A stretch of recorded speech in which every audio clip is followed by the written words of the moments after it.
कल साहब तैयार है फिर न्यूक्लियर जंग के लिए? ये पैगाम देना चाहते हैं आप दुनिया को, इसलिए ऑस्ट्रेलिया से यूरेनियम खरीद रहे हैं? हो सकता है लगा दिए हूँ, कौन सी बड़ी बात है। सिप्री कह रहा है, मान लेते हैं 2 मिनट के लिए डिस्कशन के लिए। मुझे ये बताइए उससे मेरी पॉलिसी कैसे बदल गई? भाई पॉलिसी तो गवर्नमेंट ही बदलेगी ना जब जब आपके डिक्लेयर करेगी। मिनिस्टर ने, जब आपके जहाज गिरे, एयरफोर्स को बड़ी मार पड़ी, तो आपके डिफेंस मिनिस्टर थोड़े दिन बाद ही, जंग जब खत्म हुई, तो नेवी के एक, आई थिंक वो जो छोटा मोटा आपने एयरक्राफ्ट कैरियर रखा हुआ है वहां पे चले गए। वो एयरक्राफ्ट कैरियर जो आपने जंग के दौरान छुपा लिया था, कल साहब हमारे तो इंटेलिजेंस वालों को सारा पता था, वो आप बाहर नहीं निकालते थे, पता बाहर निकला देना ने पन देना। तो कल साहब राजनाथ सिंह वहां चले गए और उन्होंने कहा अगली दफा नेवी हमला करेगी। तो उस कॉन्टेक्स्ट में देखा जाए कि अगली दफा नेवी हमला करेगी, वॉर हेड्स लगा देना, कल साहब फिर ताने बाने तो मिलते हैं। नहीं, अब आपने जहां तक बात करी, चलो एक एक कर देख लेते हैं। उस कंट्री को क्या पता कि एयरक्राफ्ट कैरियर कितना बड़ा होता है या कितना छोटा होता है, तो इसलिए उसके ऊपर तो डिस्कशन हो ही नहीं सकता। छोटे छोटे सीधी एयरक्राफ्ट। गल है, तो गल ही मुकाती तुसी ते जे होगा ताई ते तुसी साइज पता होना, नहीं तो पता किथों होना आपको। ज्यादा बड़ी बात आपने जो कहा है मैं उनको एनालाइज करके दे रहा हूं, मैं अपने तरफ से कुछ नहीं कह रहा हूं, ये लॉजिकली करेक्ट भी है। अब आती है बात कि आपने कहा कि भाई आपने जहाज गिरा दिए और आपने क्या कर दिया। कमर चीमा साहब, इस दहशत से बाहर आओ। कब तक आप इस दहशत में रहोगे कि आपके जहाज गिर गए गिर गए गिर गए गिर गए? कब तक आपको ये अपने दिमाग में अपने आप को बार बार बताना पड़ेगा कि नहीं पाकिस्तान के नहीं गिरे, दूसरे किसी के गिरे, पाकिस्तान के नहीं गिरे, दूसरे किसी के गिरे? साहब मत करो। आपका बेस्ट फ्रेंड ट्रम्प रोज कहता है इंडिया के, अगले दिन फिर उसने कह दिया जहाज गिराए पाकिस्तान ने। आज भी कहता हूं कि ट्रंप ने कहा है, क्या बड़ी बात है, मैं तो मान रहा हूं। कहीं पर, बेस्ट फ्रेंड। कहीं पर, एक सेकंड, कहीं पर कमर चीमा अगर आंख खोलकर, कान खोलकर और मुंह खोलकर एक बार ये कह दे कि ट्रंप ने कहा है कि इंडिया के जहाज गिर गए, मैं आपके शो पर, अमेरिकी आपके कांग्रेस शो पर, सुने, मैं अमेरिकी नहीं नहीं कांग्रेस कहती है इंडिया के मैं एक जहाज एक कर, गिरे, मैं और आ रहा वो हूं, मैं आ रहा आपकी हूं, मैं आ रहा हूं, मैं इज्जत जनाब आ बचाने रहा के हूं। लिए आप, खामोश है। सर मैं आपकी आपकी सारी इज्जत के बातें लिए मानता हूं। और सेक ऑफ योर रिस्पेक्ट। जी। मैं आपकी सारी बात मानता हूं और इसीलिए मैं आपके साथ, आपको आपको कहूंगा आप एनालाइज कर दीजिए।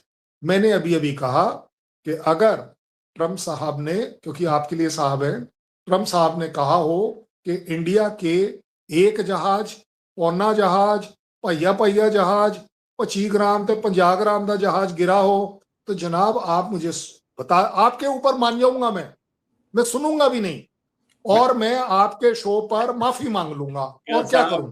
मैं एक बात बताऊं, इंडिया को जो सबसे बड़ा नुकसान हुआ है ना पिछले साल मई की जंग में, वो पता है किस चीज का है? आप लोग स्टेट ऑफ डिनाइल में चले गए। आपने, आप फौज, देखिए मेरी बात सुने, स्टेट ऑफ डिनाइल में चले गए आप सच को सच ही नहीं मान रहे। अब अवाम के सामने आपने अपना इमेज बनाया हुआ था इथे, जो जंग हुई तो तुम डिगे इथे, तो फिर अब उसको अगर नीचे अगर ये मान जाए कि हमारे साथ ये हो गया है, अच्छा फ्रांस मानता है, ब्रिटानिया मानता है, अमेरिकी कांग्रेस की रिपोर्टें आ गई, इंटरनेशनल मीडिया कहता है, आपके सीडीएस कहते हैं, हमें ये, हमारे लिए ये इंपॉर्टेंट नहीं है कि कितने गिरे, क्यों गिरे इंपॉर्टेंट है। लेकिन अगले दिन तुसी आके क्या साडा ते शीशा भी नहीं टुटिया। मैं कहना चिट्टे दिन जड़ा झूठ बोले है तुहाडी सरकार ने, आपकी गवर्नमेंट ने, महाराज इससे पनाह ही चाहिए, मतलब चिट्टे दिन झूठ बोले ये और ये स्टेट ऑफ बात डायल में चले ये गए। बात ये बात शायद मैं आपकी एग्री कर जाऊं कि इंडिया यहां था, यहां है और यहां रहेगा। इतने तो ये थल्ले गिरा था ना, ना इतने ना मैं आ रहा हूं, मैं जनाब ऊपर से नीचे ही आऊंगा ना, आप भी ऊपर से नीचे आए इसीलिए, ठीक है ना। हम नीचे आप कभी लेके ना आए हैं। यहाँ, अरे सर मना कब, सुन मैं कब भाई, मैंने बोला इंडिया यहां था, वहां था, है और रहेगा। लेकिन वो जो आपने बोला ना जो यहां आए, वो यहां जो आए, तो पाकिस्तान तो यहां पर भी नहीं था, वो तो जमीन के नीचे मिला दिया भाई। जी जी क्योंकि जी जी, ਤੁਹਾਡੇ बड़े क्योंकि ख्वाब ने, 80 जो साल ਦੇ ਤੁਹਾਡੇ ख्वाब कमांड एंड कंट्रोल सेंटर आपके थे जमीन के नीचे वाले, उसके ऊपर आपको डोजर चलाना पड़ा। आपको हर वो जगह कवर अप करनी पड़ी जो कि आपके लिए तकलीफ दे थी। आपने कॉन्ट्रैक्ट निकाले थे उनके रिपेयर के, मैंने भी निकाले, मैंने भी अपनी मेंटेनेंस का कॉन्ट्रैक्ट निकाला। जो कमर चीमा जैसा जाबाज बंदा, इंटरनेशनल थिंक टैंक का बंदा जो है कमर चीमा, उसने कहा था जी तुहाडे 3 गिरे ते 4 गिरे ते 5 रफेल गिरे, ते भाई साहब मैं ते 36 दा कॉन्ट्रैक्ट काटता इंटरनेशनल कि भाई साहब मुझे इसकी मेंटेनेंस करानी है 3 महीने के लिए। अब बाकी आप जानो, मुझे तो किसी को प्रूव करना ही नहीं है। और अब आ गई आखिरी बात, अब ये आपकी जिंदा रहने के लिए ये सब कुछ बड़ा जरूरी है। देखें, ठीक बात, हमारे आपके जो एयर चीफ साहब हैं, उन्होंने भी 5 महीने बाद कहा था हमने भी जहाज टेके थे पाकिस्तान के। ठीक है, जो हुकूमत करती है, मतलब एक डेकोरेटेड जनरल को, एक एयरफोर्स ऑफिसर को, आर्मी ऑफिसर, वो डायरी देखो, मतलब just for the sake of keeping the job, मतलब एक पॉलिटिकल पार्टी के एजेंडे पे चलना पड़ रहा है। तो मतलब ये ऐसे नहीं हो सकता कर्नल साहब। बहरहाल चले, आपकी मर्जी है, मतलब नहीं, आप फौजियों को नहीं सूट करता। कमर चीमा साहब ने ये बात बिल्कुल ठीक कही, ये बिल्कुल सही कही, मैं एग्री कर रहा हूं, कोई करे ना करे।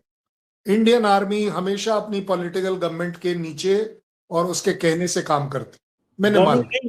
पॉलिटिकल पार्टी के, क्योंकि सॉरी, नहीं, देखिए गवर्नमेंट और होती, पार्टी और दूसरा वाला लाओ ना, पार्टी का एजेंडा ढूंढ रहे हैं। गवर्नमेंट का ये रियासत का, इंडियन रियासत का एजेंडा नहीं है। रियासत का एजेंडा और हो सकता है, सुनिए, ये पार्टी का चलो कोई बात नहीं। अगर आप कह रहे हो आपकी आज इज्जत रखनी है मुझे, मैं कमर चीमा को डाउन नहीं होने दूंगा आज, चाहे कमर चीमा कितनी भी कोशिश कर ले, आज डाउन नहीं करूंगा।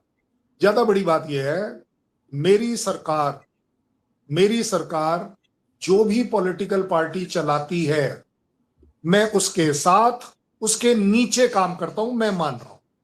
क्योंकि हमने देख लिया कि मेरे पड़ोस देश में एक कंट्री ऐसा है जिसकी आर्मी के पास ना तो सरकार है ना कंट्री है, वो टोटल, जिसको बोलते हैं ना टोटल डिक्टेटोरियल तरीके से जो चल रही है, वो उसको मुबारक हो, मेरे को मेरी सरकार मुबारक हो।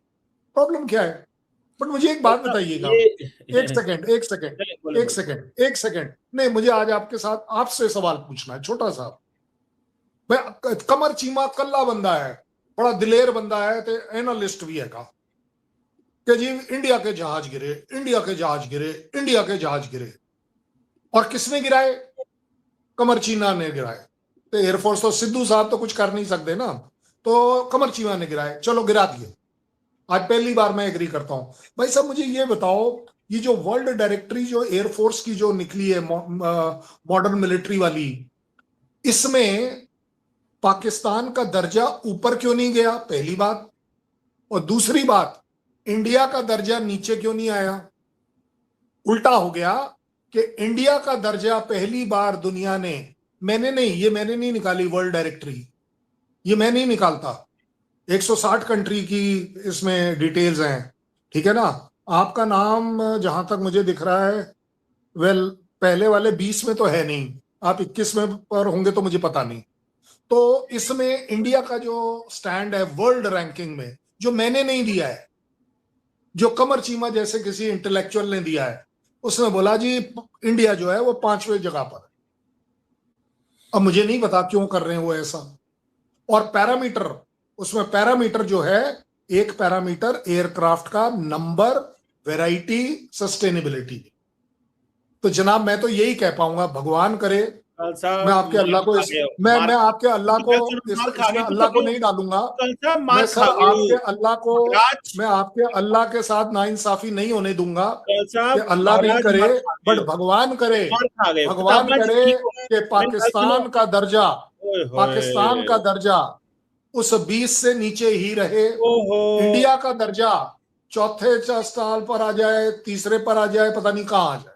पाकिस्तान में मचा परमाणु हलचल। भारत की पनडुब्बियों को लेकर पूर्व पाकिस्तानी राजदूत मलिहा लोधी ने ऐसा दावा किया है जिसने पाकिस्तान के रणनीतिक हलकों में नई बहस छेड़ दी है। आखिर ऐसा क्या कहा गया है, आइए जानते हैं। पाकिस्तान की पूर्व राजनयिक और संयुक्त राष्ट्र में रह चुकी पूर्व राजदूत मलिहा लोधी ने जियो न्यूज के कार्यक्रम में दावा किया है कि भारत अपनी परमाणु क्षमता को समुद्र के भीतर और ज्यादा मजबूत बना रहा है। उनके मुताबिक विश्वसनीय रिपोर्टों के आधार पर भारत ने अपनी कुछ परमाणु पनडुब्बियों पर न्यूक्लियर वॉरहेड ऑपरेशनल रूप से तैनात करने की दिशा में कदम बढ़ा दिए हैं। मलिहा लोधी ने सिप्री की एक रिपोर्ट का हवाला देते हुए कहा कि करीब 12 परमाणु वॉरहेड समुद्र आधारित तैनाती से जुड़े बताए जा रहे हैं। उनका कहना है कि यदि ये दावा सही है तो ये पाकिस्तान के लिए उभरती हुई एक बड़ी रणनीतिक चुनौती होगी। लोधी का तर्क है कि अब तक दक्षिण एशिया में ये माना जाता रहा है कि भारत और पाकिस्तान अपने परमाणु वॉरहेड और डिलीवरी सिस्टम को सामान्य परिस्थितियों में अलग अलग रखते हैं, लेकिन अगर भारत समुद्र में तैनात पनडुब्बियों पर पहले से सुसज्जित परमाणु हथियारों के साथ गश्त बढ़ा रहा है तो इससे क्षेत्रीय सुरक्षा समीकरण बदल सकते हैं। हालांकि यहाँ एक बात समझना भी जरूरी है, भारत लंबे समय से विश्वसनीय न्यूनतम प्रतिरोधक क्षमता, क्रेडिबल मिनिमम डिटेरेंस और नो फर्स्ट यूज जैसी घोषित परमाणु नीति की बात करता रहा है। साथ ही भारत की परमाणु पनडुब्बियां देश की सेकंड स्ट्राइक क्षमता का महत्वपूर्ण हिस्सा मानी जाती हैं, जिसका उद्देश्य किसी भी परमाणु हमले की स्थिति में जवाबी क्षमता बनाए रखना है। यानी पाकिस्तान की ओर से इसे बढ़ते खतरे के रूप में देखा जा रहा है, जबकि भारत की आधिकारिक रणनीति इसे अपनी प्रतिरोधक क्षमता और सुरक्षा ढांचे का हिस्सा मानती है। इसीलिए मलिहा लोधी के बयान ने पाकिस्तान में नई चर्चा जरूर छेड़ दी है, लेकिन इन दावों पर भारत की ओर से कोई आधिकारिक प्रतिक्रिया सामने नहीं आई है। अब सवाल ये है कि क्या दक्षिण एशिया में परमाणु संतुलन का नया दौर शुरू हो रहा है या फिर ये सिर्फ पाकिस्तान की रणनीतिक चिंता का एक और उदाहरण है? अपनी राय हमें कमेंट में जरूर बताइए।